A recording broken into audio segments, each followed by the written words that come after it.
સહજાનંદ સ્વામી મહારાજની જય. મુક્તાનંદ સ્વામી કહે છે કે હે ઉત્તમ રાજન, શ્રીહરિ દરબારમાં વિશ્વકર્માએ બનાવેલા મંડપમાં સુવર્ણ સિંહાસન ઉપર બિરાજમાન થયા.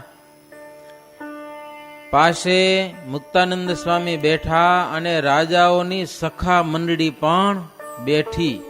મહારાજના બધા સુરા ખાચર અને સોમલા ખાચર અને બધા સખાઓ, એ મંડળી વિચિત્ર રમૂજ કરી અને શ્રીહરિને બહુ હસાવતી હતી. બહુ આનંદ મજામાં બેઠા હતા. ત્યાં ભુજનગરથી શંભુદાન ગઢવીના પુત્ર લાડુ ગઢવી, જે બ્રહ્માનંદ સ્વામી, એ મહારાજના દર્શન કરવા માટે આવ્યા. આમાં જેમ વાત લખી છે એમ સંભળાવું, સમજા ને. બીજું તો ભાવનગરથી આવ્યા ને એ બધા રજવાડોને જીતતા આવ્યા, એ વાત છે જ. પણ આધારાનંદ સ્વામી વાત કેવી લખી છે? ઈ લાડુદાનજીને રાજસ્થાનમાં મોટા મોટા રાજાઓ પણ બહુ માન આપતા. અને રામાનંદ સ્વામી ના જ સત્સંગી હતા. એના મા બાપ રામાનંદ સ્વામીથી સત્સંગી. મહારાજના પ્રેમથી દર્શન કર્યા. લાડુ ગઢવી દેહનું ભાન ભૂલી ગયા અને સમાધિ થઈ ગઈ. દર્શન કરતા જ થઈ ગઈ સમાધિ. પછી ક્યાં ગયા? બદ્રિકાશ્રમમાં ગયા. ત્યાં નારાયણ ભગવાને પોતાની પાસે બેસાડ્યા હો લાડુદાનજીને, અને શ્રીજી મહારાજના ચરિત્રો પૂછ્યા એનો કે સ્વામિનારાયણ ભગવાનના ચરિત્ર સંભળાવો. આ તો હજી પેલા આવ્યા હતા, દર્શન કર્યા હતા, હવે એના ચરિત્ર. હવે નારાયણ ભગવાને પૂછ્યું એટલે લાડુ ગઢવીએ જેવા સાંભળ્યા હતા ને મહારાજના ચરિત્રો, હજી નજરે જોયા તો નતા પણ સાંભળ્યા તો હોય ને, એ સાંભળેલા ચરિત્રો નારાયણ ભગવાન, નર ભગવાન, એ ઋષિ મુનિઓની બદ્રિકાશ્રમમાં બોરડી નીચે મોટી સભા, એમાં બધા સંભળાવ્યા. લાડુ ગઢવી ઈ સાંભળીને બહુ આનંદ પામ્યા નારાયણ ભગવાન. અને નારાયણ ભગવાન કે હે મુનિઓ, હે સખા નર, તમે સૌ સાંભળો. પૃથ્વી ઉપર અનંત અવતાર થયા, પણ આવો પ્રતાપ કોઈનો સાંભળ્યો નથી. આ એક એવો અવતાર એવો થયો. અક્ષરપતિ પુરુષોત્તમ સ્વયં પ્રગટ થયા છે, ભગવાન પોતે જ. અને 12 વર્ષની ઉંમર હતી ને ત્યારે અહીંયા કને આવ્યા હતા. 1 મહિનો અહીંયા રહ્યા હતા. કોણ? શ્રીજી મહારાજ. બદ્રિકાશ્રમ ગયા હતા. હો છે બદ્રીનારાયણ તો આપણે જઈએ, પણ ત્યાંથી આગળ છે બદ્રિકાશ્રમ. 1 મહિનો રહી અને દર્શન દીધા હતા. પછી અહીંયાથી પુરુષોત્તમપુરી ગયા અને અમને એમ કહ્યું હતું કે શ્રીનગરમાં અમે તમારું સ્થાપન કરીશું, અમદાવાદમાં. તે નારાયણ ભગવાન કે 12 વર્ષથી રાહ જોઉં છું. લાડુ ગઢવીને કે આટલી વાત અમારી જણાવજો પ્રભુને, કે અમારું ક્યારે સ્થાપન કરશે, અને અમારા જય નારાયણ કેજો, એમ કહ્યું. અને એમ કીધું કે અમારા જેવા એમને તો અનંત છે, તેમના સમાન કોઈ નથી, ઈ આદિ નારાયણ છે, એમ નારાયણ ભગવાને લાડુદાનજીને કીધું. અવતાર કે વેદ કહત, अवतार के वेद करत है गाना, नेति नेति करे इनके बखाना, हम इनको नित करत है ध्याना, उर में दर्शक बदेवत बखाना। नारायण भगवान के लाडूदान जी ने ये भगवान ने वेद छे ये निरंतर वेद નું ગાન કરે છે, ભગવાનના ગુણોનું, અને નેતિ નેતિ કરી અને વખાણ કરે છે. અમે પણ એ અમારા મૂળ સ્વરૂપ એવા જે ભગવાન નારાયણ એનું અમે અખંડ ધ્યાન કરીએ છીએ. આવી બધી વાત બદ્રિક આશ્રમમાં નારાયણ ભગવાને કોને કરી? લાડુદાનજીને પછી લાડુદાનજી સમાધિમાંથી જાગ્યા, શ્રીહરિને પ્રણામ કરી અને દશાવતારના પદ બનાવીને પ્રાર્થના કરી. એહી મચ્છ, એહી કચ્છ, એહી વારાહ તનુ ધાર્યો. બધા સ્વરૂપોને ધારણ કરનારા કોણ? પ્રભુ તમે જ છો. પ્રાર્થના સાંભળીને શ્રીજી મહારાજ ઘણું પ્રસન્ન થયા. પછી શ્રીહરિને વર્ણી જમવા માટે બોલાવા આવ્યા. તે શ્રીહરિ જમવા પધાર્યા. 56 પ્રકારના ભોજન ને 36 પ્રકારના વ્યંજન કંચનના થાળમાં ભર્યા હતા. હો, સોનાના થાળ મળ્યો. દીદી રાજાઓ પાસે સોનું ઘણું હતું આજ કરતા. સિંહાસન સોનાના ને થાળ સોનાના,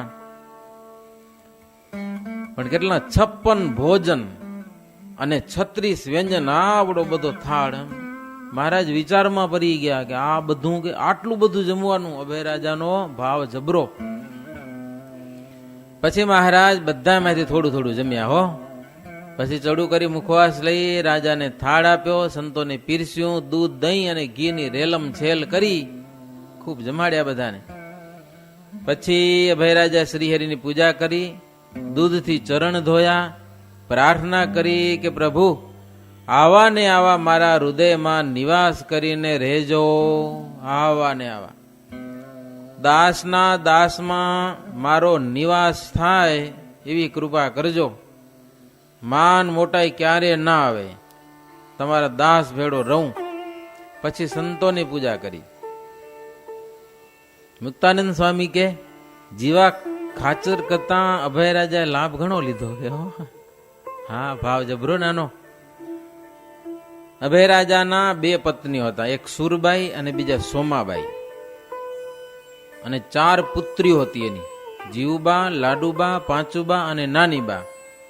એમાં જીવુબા અને લાડુબા અતિ ત્યાગીઓ, નાનપણથી જ સંસાર છોડી દીધેલો અને ભગવાનનું ભજન કરતા. કેવા હતા? રાધા અને રમા તુલ્ય હતા. એમ લખ્યોમાં રાધા અને રમા એટલે લક્ષ્મીજીની સમાન જીવબા અને લાડુબા.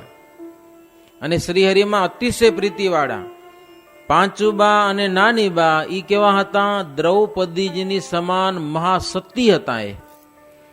અને જીવુબા સત્સંગમાં સર્વ કરતા અધિક હોય. એની સમજણ બહુ જબરી જીવુબાની. શ્રીજીના ધામના અનાદિ મુક્ત હતા અને સાધુ સ્વભાવના અને શુભ ગુણના ભંડાર. કોઈક ગરીબ હરિભગત હોય કે કોઈક સંત એની ખબર રાખતા. હો, જીવુબા બહુ ખબર રાખતા. અને કોઈક દંભી કે કપટી હોય ને એ તરત ઓળખી લેતા, છતાંય સત્સંગમાં નભે એવી રીતના ઉપાય કરતા. હો, એવા બહુ મોટા મનના. નહીં તો કોઈકમાં દોષ દેખાય ને કાઢી મૂકો કે નખપે કે એમ નહીં, પણ નભે સત્સંગમાં એવી શુભ ભાવના વાળા જીવુબા દયા રાખીને સત્સંગમાં નભાવી લેતા.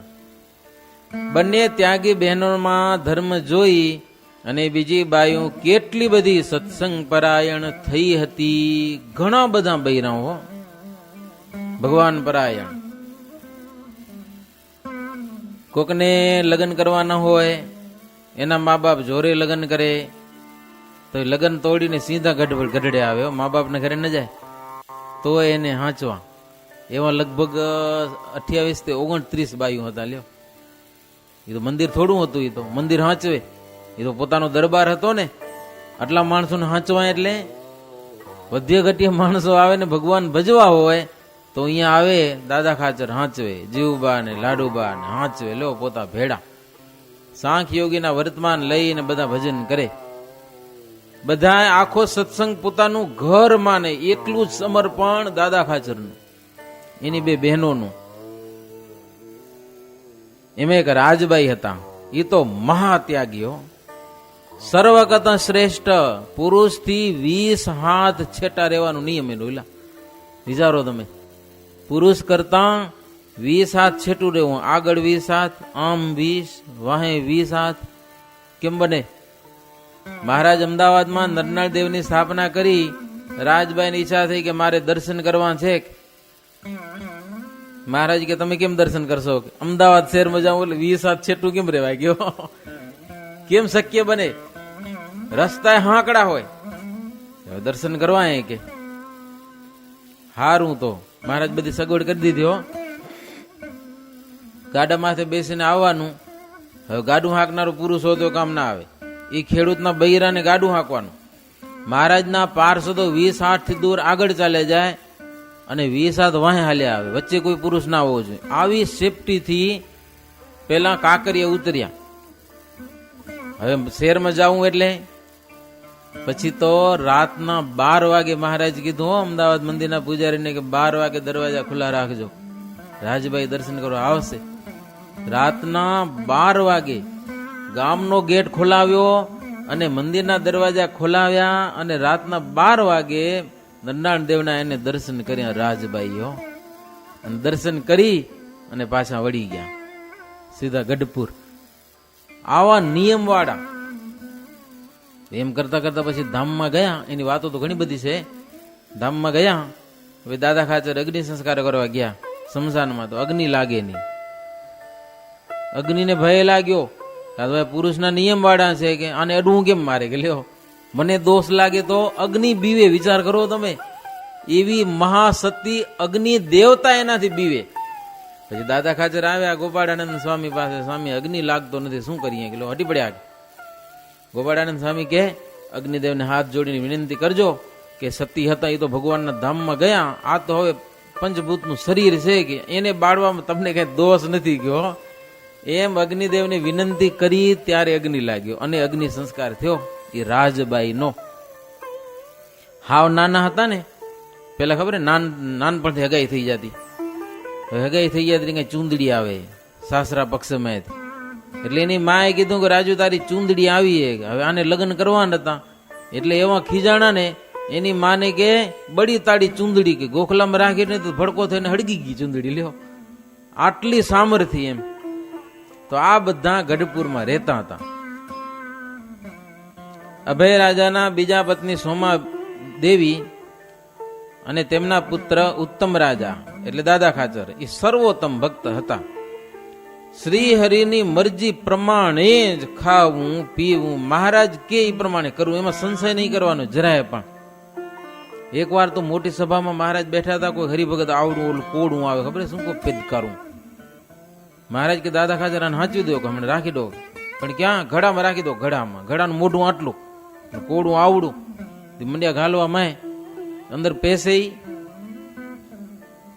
પછી બીજા કીધું દાદા ખાચર આ શું કરો છો? મગજ ઠેકાણે નથી કે શું? હે કે આટલો મોઢું ઘડાનું આની અંદર આવે કે ના આવે? કે તો કે મહારાજ કીધું એટલે આવી જ જવું જોઈએ, મને આવડતું નથી. કે લ્યો મહારાજ કે અને ના આવે એ વાત ખોટી છે કે, પણ મને આવડતું નથી. કેટલો વિશ્વાસ વચનમાં. ઘડામાં કોડું આવે? કોઈ હિસાબે આવે ખરું? ના આવે. પણ બુદ્ધિશાળી માણસો તો શું કરે? વેલામાં થયું હોય નાનું હોય તો અહીં અંદર મૂકી દે ઘડામાં. પછી મોટું થતા થતા આખું થઈ જાય કે નથી જાય? હે આવે તો ખરું દાદો ખાચર કે, પણ મને આવડતું નથી. કે લ્યો આવો આવો. પૂર્ણ આત્મનિષ્ઠ. પરવદભાઈ એ પણ સર્વે હરિભક્તોમાં ઉત્તમ હરિભગત હતા, અગતરાયના હતા. અને ઉત્તમ રાજા તો ઉત્તમ મહારાજ કયો. શ્રીહરિ તેમને વશ થયેલા હતા.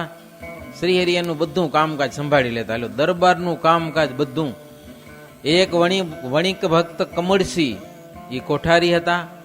ઘેલા ધાંધલ તેમના મામા હતા. એ રાજ્યનો કાર્યભાર કરતા. લાધા ઠક્કર દિવાન, કાનજી અને માલજી બે કામદારો. તેમના પુત્ર કૃષ્ણજી અને અમરસિંહ મહેતાગીરીનું કામ કરતા. હરજી ઠક્કર મુનિમનું કામ કરતા. અને મહા નિષ્કામી અલિયા ખાચર ધનુર્ધરોમાં શ્રેષ્ઠ શિરોમણી હતા. લ્યો ધનુર્ધારી હતા. અર્જુન જેવા અલિયો ખાચર. અને અભય રાજાનો આખો પરિવાર સત્સંગી હતો ગઢપુરમાં. અને એના ગરાસની તકલીફ હતી. જો કે આમાં એવી કોઈ વાત ના આવી, પણ જીવા ખાચરની ઉપાધિ તો બહુ હતી. કાકા થાય ને દાદા ખાચરના, એ વારે વારે માથાકૂટ કર્યા કરતા હતા. આ જમીન બાબતમાં ને લખણ બાબતમાં. પછી મહારાજ અભય રાજાને પૂછી બધું ગરાસનું લખાણ કરી અને શ્રી હરિએ ગરાસનો ઉદ્ધાર કર્યો. લો એના ગરાસનો ઉદ્ધાર કર્યો. ગાયકવાડના દિવાન ગઢપુર આવેલા આ બધું લખી દેવા માટે, પણ દાદા ખાચરની ઉંમર હાવ નાની, આને નામે કેમ કરી દેવું બધું, હાવ નનકડા છોકરાના નામે કેમ કરવું? મહારાજ કે ભલે નાનો છે પણ કેનો છે? અભય રાજાનો જ છે ને, બીજાનો કોઈનો હોય તો કયો, લખી દો એને નામે. કોઈકને નામે સરકાર તરફથી કાગડિયા કરવા એટલે હાવ આટલા છોકરાના ન થાય ને, પણ મહારાજે કરાવ્યા. હો, લેખ લખાવી દિવાનને વંચાવ્યો. સનાતન રીત મુજબ લેખ મંજૂર કરી અને ગરાસનો મહારાજે હુકમ આપ્યો. જોકે મહારાજ દાદાના દરબારમાં ઘણા બધા ચરિત્રો કરેલા. દાદા ખાચરને કે તમે નાના છો કે આ તમારો ગરાસ છે ને, બેનું નામે લખી દો કે લાડુબા ને જીવુબા, એને નામે લખાવી દીધો બધો. જો દાદા ખાચર મોટા થયા પછીની વાત છે, પણ મહારાજ કેમ કરવાનું? પોતાની બેનોનો નામનો ગરાસ બધો, જમીન માલ મિલકત બધી, આનું કાંઈ નહીં, આ બાવો, સમજ્યા? પછી તમે શું કરશો? દાદા ખાચરને કે એ ભાવનગર જઈશ, રાજાની કઈક નોકરી કરીશ, જે હશે એમાં આપનું ગુજરાન ચલાવશું. એમ મહારાજ કે તમારી બહેનોને આ બધું કામ કરવા માટે એને કોઈ નોકર તો રાખવો જ પડશે ને, તમે રહ્યો લ્યો. દાદા ખાચરને નોકર તરીકે રાખ્યા લ્યો દરબારમાં, તોય ભલે નોકરી કરે. વિચાર કરો તમે, પગાર દે એની બેનું, આમે હાલ્યું, સંશય ન થાય જરાય. પછી મહારાજ એની બેનું ને કે તમે ત્યાગીને આ બધી માથાકૂટ કરવી, ભાઈ ને હોપી દો કે બધું, કે લ્યો લખી દો કે. વરી દાદા ખાચર બધું લખાવી દીધું. હો, આવા ચરિત્રો કરે, પણ ગમે તેમ કરે દાદા ખાચર ને સંશય થાય નહીં, હો જરાય નહીં. એકવાર ઓરડા બનાવતા હતા, તે તૈયાર થઈ ગયા, નરિયા ચડી ગયા. મહારાજ કે ઓરડા થોડાક ઊંચા વધારે થઈ ગયા, ઊંચા થોડા નીચા કરાવો કે લ્યો. નરિયા ચડી ગયા પછી વરી બધા નરિયા ઉતાર્યા અને કેચી બધી ઉતારી, પછી નીચા કર્યા, પછી વરી કેચી ચડાવી, નરિયા ચડાવે. મહારાજ કે વધારે નીચા થઈ ગયા, લ્યો વરી ઉતાર્યા. વિચાર કરો તમે, એમ થાય કોઈ દિવસ? બનાવતા હું ત્યાં કહી દઉં છે ને ભાઈ હવે બરાબર, હવે કરો. 3 વખત ચડાવે, ઉતાર્યા, તો એ સંશય થાય નહીં. પછી મહારાજ કહો દાદો કે એવો કોઈ થાય માણસ સત્સંગમાં? ગમે એવી કસોટી લીધી એમાં પાર પડી ગયા લ્યો, ગમે એવી કસોટીમાં. પછી શ્રીજી મહારાજ લાડુ ગઢવીને સાધુ કરી અને શ્રીરંગદાસ નામ પાડ્યું, શ્રીરંગદાસ.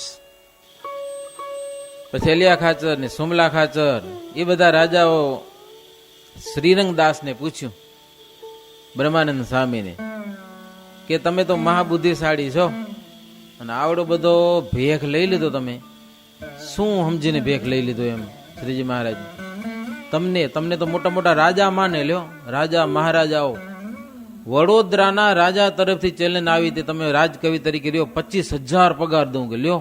દીદીના જમાનામાં, હા 25,000 પગાર.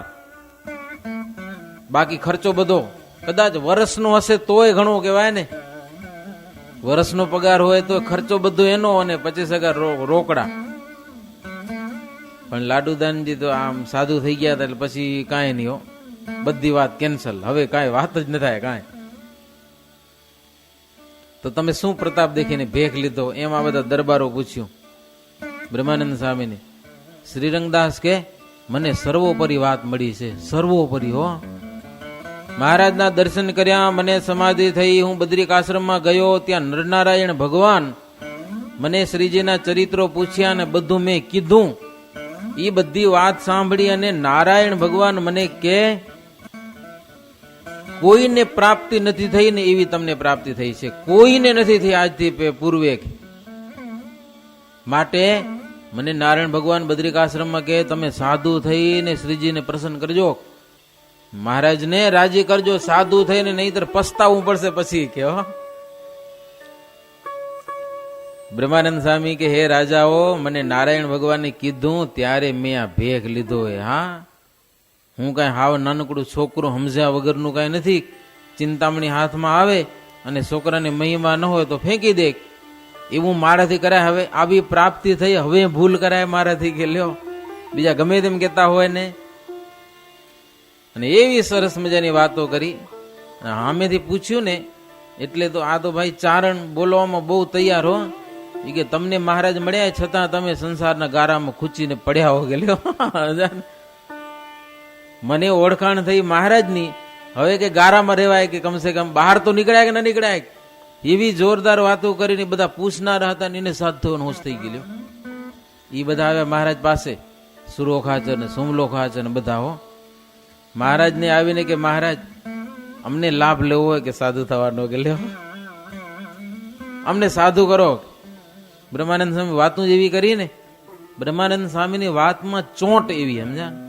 ભલે ભલેરા હોય ને,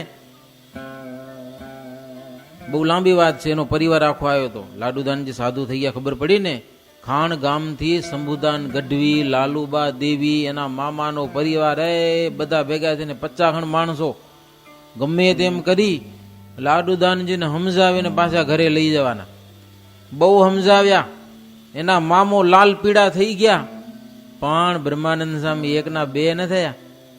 છેલ્લી બાકી પછી એવી વાત આવી કે બીજું બધું ઠીક, પણ તમારી હગાઈ થઈ ગઈ છે. 2 છોકરીઓ ભેગી આવી હતી, મોજબાઈ અને ખેમબાઈ. એણે કીધું તમે અમારી સાથે લગ્ન કરો તો ભલે, નહીં તો તમારી સામે અમે મરશું, કે માથા ફોડીને તમને 2 હત્યા દેશું. બ્રહ્માનંદ સ્વામી કે કાંઈ વાંધો નહીં કે લ્યો. 100 માથા જાતા રે સોંઘા છોગાડા. 100 માથા ફોડી નાખવા પડતા હોય ને ભગવાન મળે ને તો સોંઘા કીધા. 100 માથા દઈ દેવા પડતા હોય ને, 1-2 માથા ભાંગી જતા તો ભલે ને ભાંગી જાય, મારે શું કે હો. નહીતર બ્રહ્માનંદ સ્વામી કે માથા ફોડવા કરતા ભજન કરી લ્યો, ભજન અવસર આવ્યો છે. 2 છોકરીને કીધું હો, ભગવાનની ભક્તિ કરવાનો અવસર આવ્યો છે ને એવી વાતો કરી 2 છોકરીને વૈરાગ થઈ ગયો. લ્યો ત્યાં ને ત્યાં લઈ જવા આવી હતી, એના બદલામાં દરબારમાં જ રોકાઈ ગઈ. સાંખ યોગીના નિયમ લઈ લીધા, આખી જિંદગી સત્સંગ કર્યો પાછો. આની સામે કોઈનું કઈ આવે. તે રાજાઓને હોશ થઈ ગઈ મહારાજને કે અમને સાધુ થવું હોય કે લ્યો, કે આવડો આ સાધુ થઈ ગયો, લાડુ દાન, મોટા મોટા રાજાઓ, અમને તેવું કોઈ માન આપતા નથી કે અમને સાધુ થવું હોય. નડી પડ્યા મહારાજ ને, નડી સાધુ જ થવું હોય લ્યો. મહારાજ કે આ તો ભારે પડ્યું, આને કેમ સાધુ કરવા બધાને. પછી મહારાજ કે અમારી મરજી પ્રમાણે વર્તે ને એ સાધુ જ છે. હા, અમારી મરજીમાં વર્તો, તમને બધાને ભગવા કપડા નથી પહેરાવવા, સમજ્યા. અમારી એક આજ્ઞા છે તમને, ગામો ગામ ફરીને જીવને ઉપદેશ કરી અને શ્રીહરિને શરણે કરો, ભગવાનને શરણે કરો. મહારાજ કે અમારે બધા જેટલા શરણે આવે એને મોક્ષ આપવો છે, એટલે તમને બધાને આજ્ઞા છે સાધુ નથી કરવા, પણ તમે લોકોનો ઉપદેશ કરો. એવા ખટવાંગ રાજા, અલિયા ખાચર, સોમલો ખાચર, સુરો ખાચર, મહારાજ કે 4 જણા, બીજા માત્રો, કાળો, નાંજો અને તેમનો ગુરુ મૂળો અને ભોજાભાઈ ચારણ,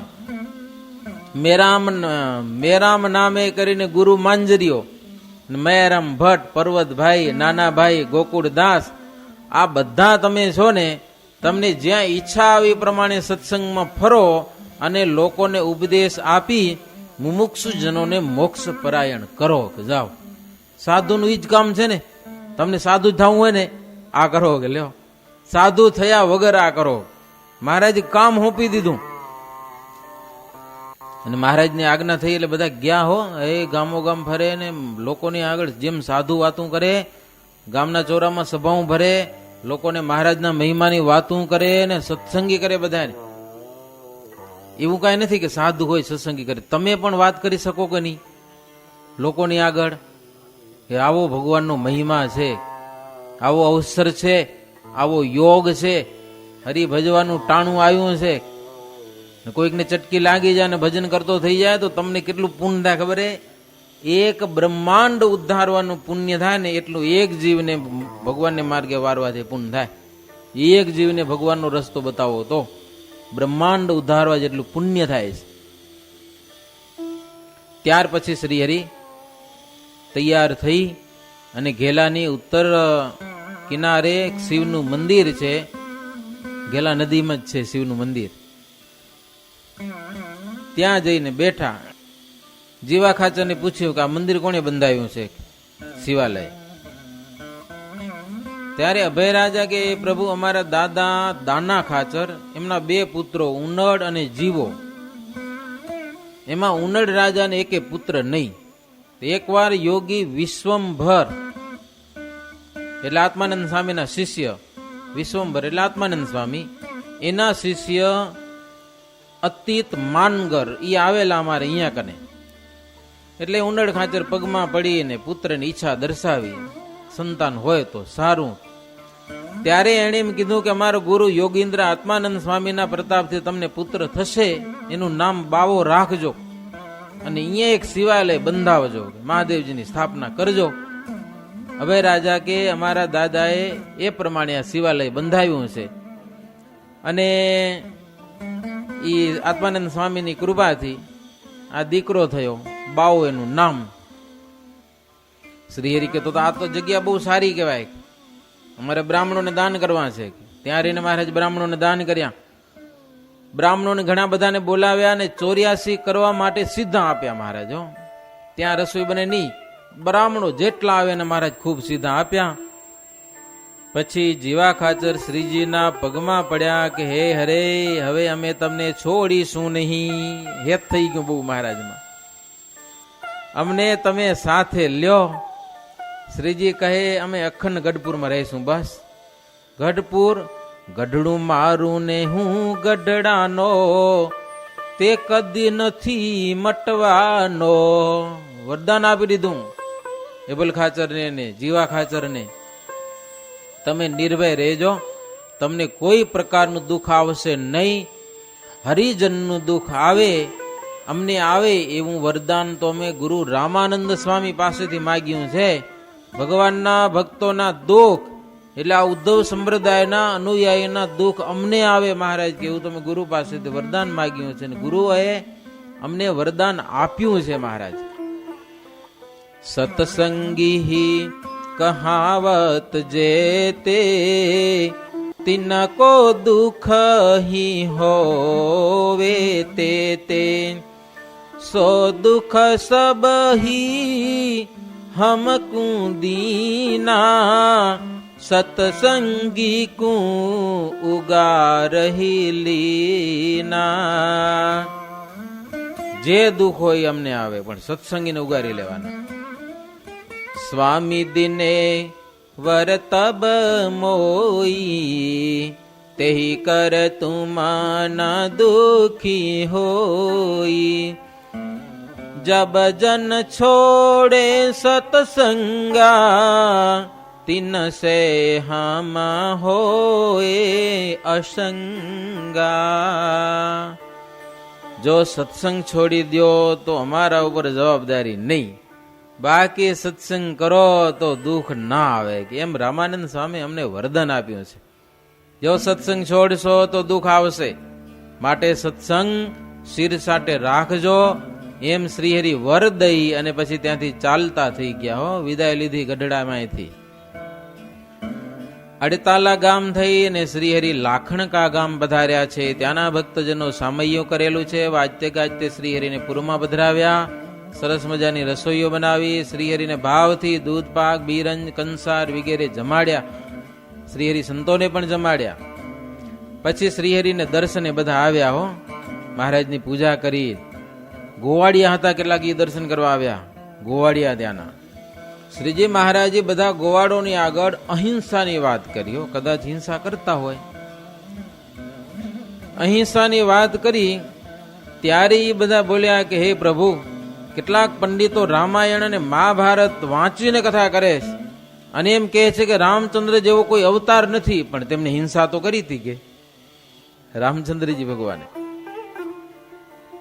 ક્ષત્રિયોનો ધર્મ છે હિંસા કરે, એમાં અમે કઈ જાણતા નથી, પણ બ્રાહ્મણો કેમ કરીએ તો અમને કઈ દોષ ખરો? કેટલાક બ્રાહ્મણો એવા હોય હિંસા કરવામાં વાંધો નહીં લ્યો, કે રામ ભગવાને કરતા, રામ જેવો કોઈ ભગવાન થયો નથી, છૂટી દઈ દે આવું એને એક બાને કરીને.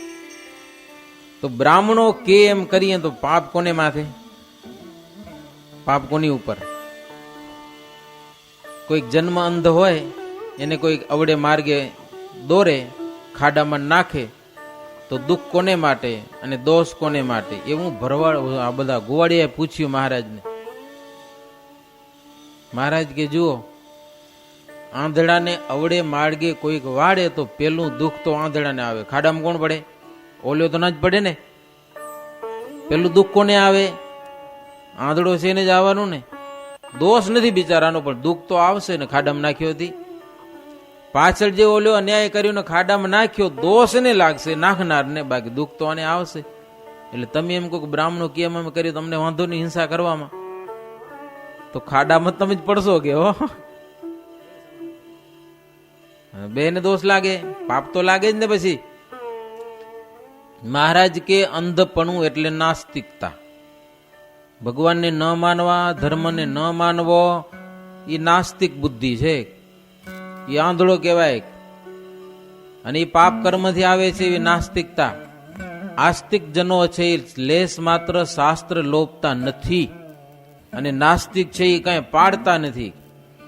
શ્રી હરિનો અવતાર થાય પૃથ્વી ઉપર, એ કેમ કરે પણ તેના ચરિત્ર પ્રમાણે ચાલે નહીં. ભગવાન જેમ કરે એમ કરવાનું ન હોય, એ કેમ કરવાનું હોય. ભગવાન તો ગમે એવી જાતના ચરિત્રો કરે, મન ભાવે તેમ ભગવાન આ લોકમાં આવીને કરે. પણ કે રામચંદ્રજી ભગવાન ભીલોની સાથે રહેતા, લો આપણે વાંધો શું કે એવું તો મેં ક્યાંક ગામડામાં સૂત્રમાં લખેલું જોયું હતું, લ્યો બજારમાં એ રહેતા કે લ્યો હવે તમે કઈ એની હારે આવો. એટલે ભગવાન પૃથ્વી ઉપર આવે તો કેમ કરવાનું હોય, પણ કરે એમ કોઈ દિવસ કરવાનું હોય નહીં. એમ કહી અને શ્રી હરિ ઘોડે સવાર થયા અને ત્યાંથી ચાલતા થયા.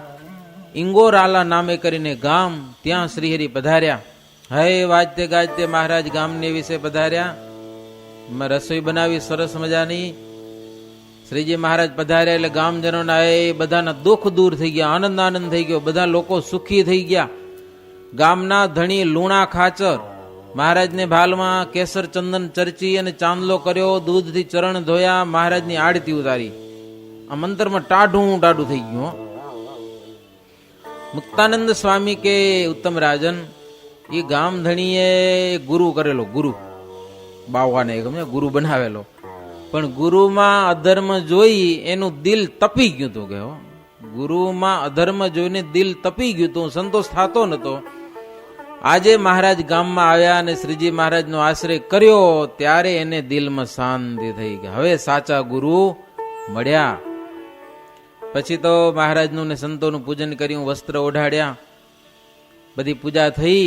પછી શ્રીજી મહારાજ સાકરના લાડુ, દૂધ પાક, ભજીયા, વડા, શાક વગેરે રસોઈ બનાવી હતી, એ જમ્યા અને સંતોને પણ પ્રેમથી જમાડ્યા. પછી શ્રીજી મહારાજ જમાડ્યા પછી સભા તો થવી જોઈએ ને. શ્રી હરિ ઉતારે આવી અને પલંગ ઉપર બિરાજમાન થયા. મોટી સભા ભરાણી, સંતો ભક્તજનો બધા બેઠા. શ્રીજી મહારાજની મૂર્તિમાંથી મહાન પ્રકાશ નીકળ્યો, તે આખી સભામાં પ્રકાશ પ્રકાશ થઈ ગયો. પછી મહારાજ તરત તેજ સંકેલી લીધું. મુક્તાનંદ સ્વામી ને બ્રહ્માનંદ સ્વામી બે જણા મહારાજને કે મહારાજ આ તેજ ક્યાંથી આવ્યું? કે લ્યો ઈ વરી શું હતું ખબર ન પડી. શ્રીજી મહારાજ હસીને કહેવા લાગ્યા કે સત્સંગની વાત જ અતર્ક્ય છે, તમે કલ્પના ન કરી શકો એવી આ સત્સંગની વાત છે. કેટલાકને પ્રગટ દેખે તો પણ નાસ્તિક ભાવ આવી જાય છે, દેખે સામે તોય નાસ્તિક ભાવ. લ્યો માટે મહારાજ કે બહુ સાવધાન રહેવું, ક્યાંક કુસંગ થઈ ગયો તો નાસ્તિક ભાવ આવી જાય. માટે સત્સંગમાં ધીરજવાળા થવું, સારો સંગ રાખવો. એમે અમારા ભક્તો કોઈ દિવસ મનમુખી તો થઈ જવું જ નહીં, આજ્ઞામાં રહેવું. મનમુખી થાય, મનમુખી હો, સત્સંગ ભલે કરે પણ મન ફાવે તેમ કરે, કોઈનું કર્યું કયું ન કરે. મહારાજ કે મનમુખી થાય ને એ ભલે અનેક પ્રકારના ધર્મ પાડે, મહાવૈરાગ્ય વાળો હોય. મહારાજ કે રાત દાડો મારું નામ લેતો હોય, સ્વામિનારાયણ સ્વામિનારાયણ સ્વામિનારાયણ, સમજા, અને મારો મહિમા કેતો હોય બીજાને આગળ જબરો બધો, અને મને સંભાળીને રોઈ જાતો હોય, રોઈ હોય એટલો પ્રેમ બતાવતો હોય, રૂએ ભલે, અને તપ કરીને શરીર સૂકવી નાખે, અહોનિશ ધ્યાન કરે કે કાવ્ય કીર્તન કરે, તો પણ એ મારાથી વિમુખ છે, મનમુખી છે. મનમુખી થઈને ભજન કરવામાં કાંઈ ફાયદો નથી. સંત કહે ત્યું વર્તત જેહી, સત્સંગી નકી જાનત તેહી. કથા વાર્તા ધ્યાન હી જોવું, શક્તિ પ્રમાણે કરહી સોવું. વર્તે સંત કુદીન અધીના, નિર્માની હોય વર્તે પ્રવીણા. સંતની આજ્ઞામાં રહેવું, શક્તિ પ્રમાણે સત્સંગ કથા વાર્તા કીર્તન ભજન ભક્તિ કરવું, પણ નિર્માનીપણે રહે એ અમારો છે. સરળ ચિત્તવાળા જ સંત જાણવા, તે વિચારનું બળ રાખે છે. સરળ ચિત્ત છે, વિચારનું બળ રહે છે. એવી રીતે મહારાજ કે સત્સંગમાં રહી અને ભગવાનની ભક્તિ કરવી. એવી રીતે 18મો તરંગ થયો સહજાનંદ સ્વામી મહારાજની.